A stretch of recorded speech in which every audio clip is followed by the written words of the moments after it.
Bayangkan itu. Negara-negara lain kaya dari Indonesia. Kita baru menyaksikan kemarin vonis yang dijatuhkan oleh Hakim Tipikor kepada Harvey Muiz dan kawan-kawan itu. Yang merugikan negara dengan korupsi nikel di Kepulauan Bangka Belitung itu merugikan negara 300 triliun. Vonis 6,5 tahun. Saya 3 minggu yang lalu ke Bangka Belitung. Di sana APBD Provinsi Kepulauan Bangka Belitung itu hanya 1,3 triliun anggaran pemerintah untuk pembangunan itu cuma 1,3 triliun. Koruptor ini 15 orang merugikan negara dari timahnya di Bangka Belitung 300 triliun. Berarti itu untuk berapa ratus tahun APBD. Bisa dibayangkan kayanya negeri ini dan rakusnya orang yang datang dengan pengkhianat negara yang pegang kekuasaan. Itu karena masjidnya tidak hidup. Karena masjidnya hanya fisik yang dibangun. Ini bahaya sekali bagi bangsa ini ke depan. Kalau masjid tidak kita makmurkan dengan paradigma yang benar, maka orang-orang asing maulah kalau hanya membantu mendirikan masjid secara fisik. Tapi rakyat akan miskin, negeri ini akan digerogoti terus-menerus. Karena tidak lahir pemimpin-pemimpin untuk rakyat yang mensejahterakan sehingga rakyatnya menjadi muzaki. Tapi kita akan menjadi mustahik, terus menjadi rakyat yang miskin. Karena pengkhianatan para pemimpin negeri ini yang memberi ruang untuk keganasan para perampas kekayaan negeri ini. Ketika masjid hanya menjadi candi-candi Islam dengan kemegahan fisik kosong dari jamaah.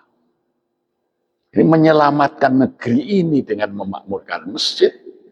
Aqimis sholah, maka akan lahir wa'atu zakat. Generasi yang sejahtera, yang bayar zakat.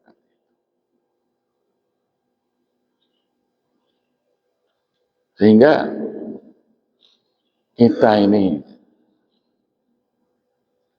akan semakin berat kehidupan sebagai bangsa. Hidup sengsara di negeri yang kaya raya.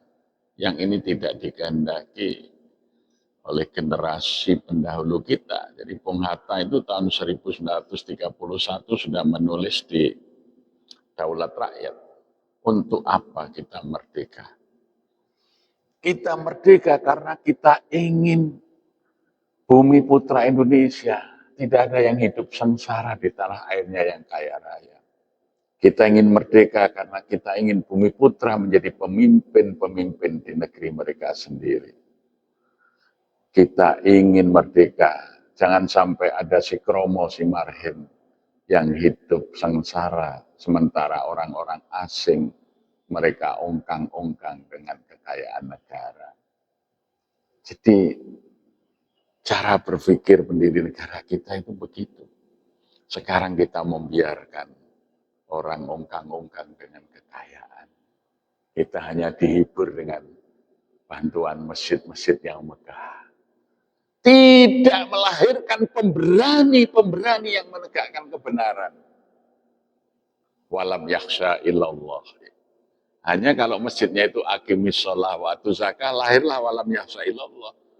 Para pemimpin yang berani. Ya, maka saya usul pesantren Indonesia ini bubarkan saja kalau negeri ini mau baik. Apa? Karena pesantren hanya mengajarkan kebenaran, tidak mengajarkan keberanian menegakkan kebenaran. Tidak ada gunanya kebenaran diketahui kalau tidak berani menegakkannya.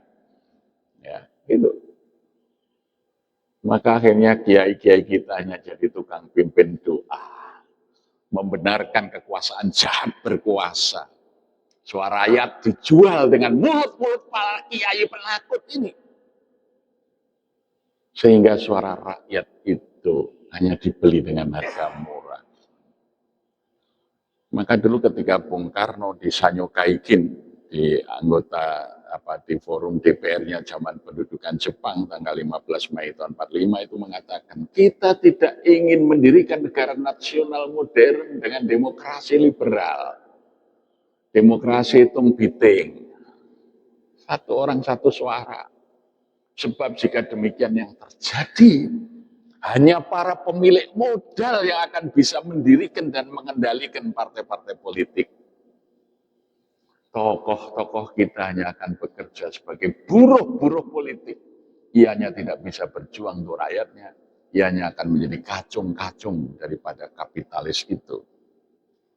Nah, jadi tokoh kita lulus dari pesantren, hanya jadi buruh politik. Kampanye dengan dalil-dalil agama.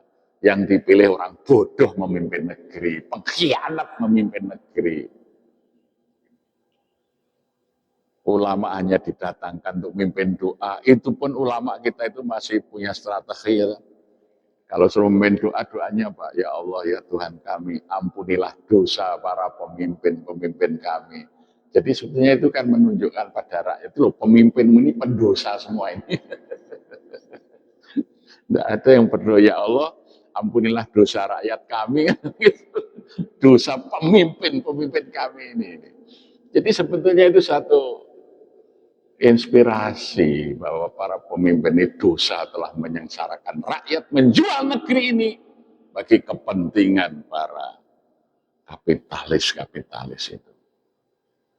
Nah, walam yakhsha illallah itu hilang, rasa takutnya kepada Allah hilang, takut kepada bangsa lain, takut kepada modal, takut kepada ini. Dan itu sehingga rakyat kita tidak punya jiwa merdeka lagi.